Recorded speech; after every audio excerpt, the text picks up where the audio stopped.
बंगोपसागर में दाना बांधुची आउ एक लघुचाप आसंता काली उत्तर बंगोपसागर और पार्श्ववर्ती अंचल में लघुचाप क्षेत्र सृष्टिर संभावना रही प्रभाव में राज्यर विभिन्न जिले में वर्षा हो पारे। आसंता 7 तारिख जाए राज्यर विभिन्न स्थान में स्वल्परू मध्यम दंड वर्षार संभावना रही। आज बिजुली घड़घड़ी और झड़ वर्षा नहीं 20 जिला को येलो वार्निंग जारी करा जायछि। आसंता काली उत्तर ओडिशा और दक्षिण ओडिशार मालकानगिरी, कोरापुट, रायगड़ा, नवरंगपुर में स्वल्परू मध्यम दंड वर्षा हो पारे। बाकी जिले में पाग सुखिला रहिबो बोली पूर्वानुमान करिछि आंचलिक पाणीपाग विज्ञान केन्द्र।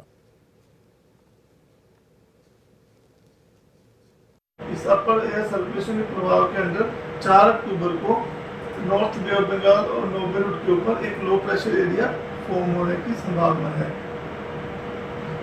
डे 1 में आज पूरे होल उड़ीसा में आइसोलेटेड रेनफॉल का डिस्ट्रीब्यूशन दिया गया है।